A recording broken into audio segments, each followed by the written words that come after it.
नमस्कार मित्रों, मैं राजेश तिवारी हूं और आप इस समय देख रहे हैं भारत समाचार गोंडा के इस फेसबुक पेज पर कि हम जिस रोड पर चल रहे हैं ये रोड दरअसल बाबागंज से इटिया थोक को जाती है और हम इटिया थोक के रास्ते बाबागंज जाने के लिए निकले हुए हैं। तकरीबन 7 से ऊपर किलोमीटर की दूरी हम तय करके इस रोड पर आ भी चुके हैं और अभी हमें 13 किलोमीटर और चलना है, तब जाकर के हमें बाबागंज बाजार मिलेगी और वहीं से एक रोड गोंडा को गई है और दूसरी उतरौला को गई है।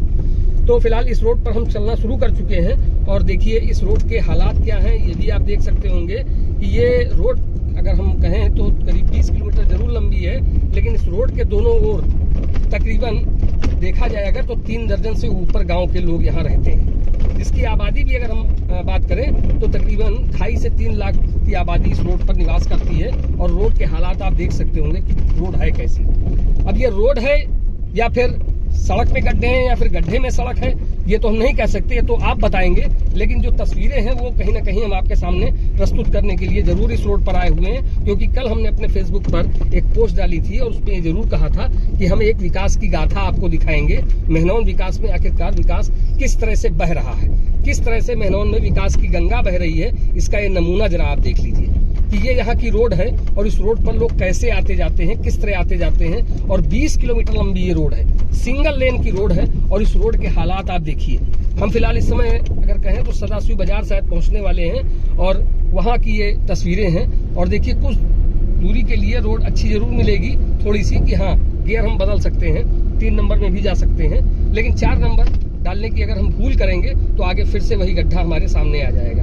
तो 4 पहिया गाड़ी हो अगर उससे हमें इटिया थोक से बाबागंज के लिए जाना है तो आप ये मान के चलिए कि 2 घंटे का मार्जिन लेके आइएगा, क्योंकि आपकी गाड़ी जो है वो 10 से 15 की स्पीड से ऊपर नहीं दौड़ सकती इस रोड पर। अगर उससे ऊपर की स्पीड में आप चलने की कोशिश करते हैं तो आपकी गाड़ी का सस्पेंशन खराब हो सकता है या फिर उसमें कोई और तकनीकी दिक्कतें आ सकती हैं। देखिए ये बाएं हाथ पर ये ईश्वरनंद कुट्टी एक इलाका पड़ता है और वहाँ रोड जाती है, बहुत प्रसिद्ध स्थल है, वहाँ को ये रोड जाती है। लेकिन अब देखिए वही ईश्वरनंद कुट्टी आने के लिए हम जिस रोड पर चल रहे हैं इस रोड को जरा देखिए।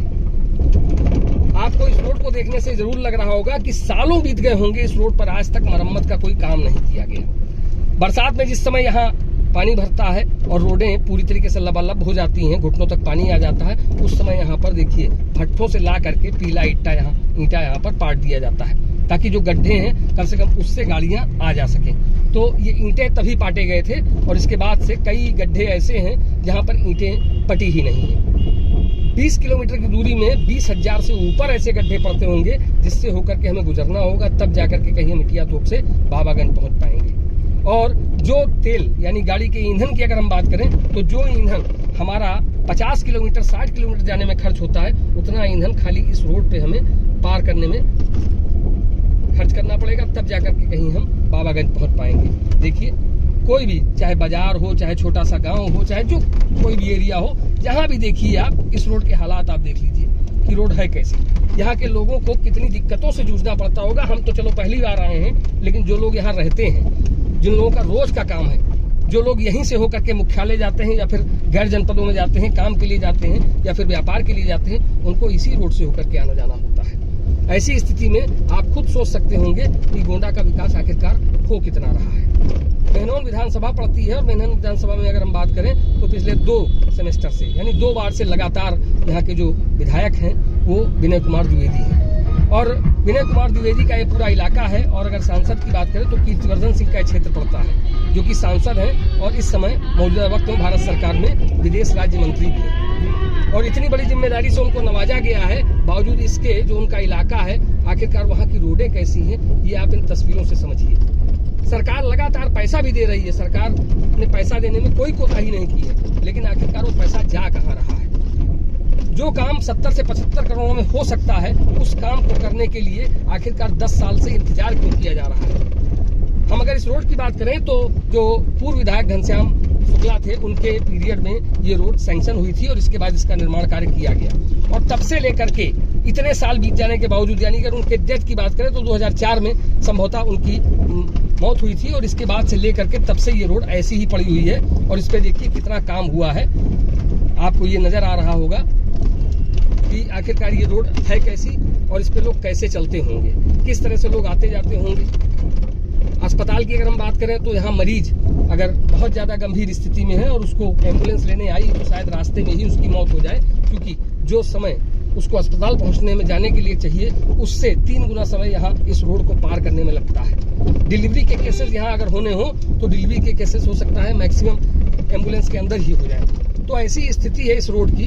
और यहाँ के हालात जो हैं, अब इस रोड पर मंत्री विधायक सांसद आते हैं कि नहीं आते हैं ये भी नहीं पता, क्योंकि उनकी गाड़ियाँ लग्जरी होती हैं और शायद थार या फॉर्चूनर में कुछ ऐसी व्यवस्था होती है कि उनको झटकों का एहसास नहीं होता होगा। शायद यही वजह है कि उनकी गाड़ियाँ जब इस रोड से गुजरती हैं तो उनको कोई दिक्कत नहीं। देखिए दाहिने हाथ पे एक रोड आपको दिखाई दे रही होगी और कितनी अच्छी रोड बनी है, लेकिन उस रोड का निर्माण अभी कुछ दिन पहले किया गया और ये रोड तो सालों से है, 20 साल से ये रोड है। लेकिन इस रोड पे आखिरकार काम क्यों नहीं हो रहा है? आखिरकार क्या रीजन है?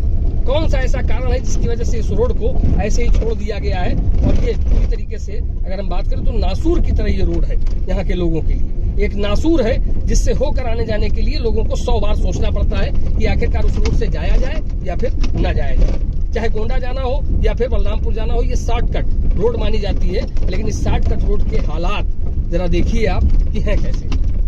कल हमने जब फेसबुक पे कमेंट डाला तो कई तरह की बातें सामने आई कि क्या आप दिखा पाएंगे कि नहीं दिखा पाएंगे, सड़क के हालातों को बता पाएंगे कि नहीं बता पाएंगे, क्योंकि कोई भी सरकार हो, कोई भी पार्टी हो, कभी भी ये नहीं चाहती कि हमारे जो लोग हैं उनकी छवि धूमिल हो।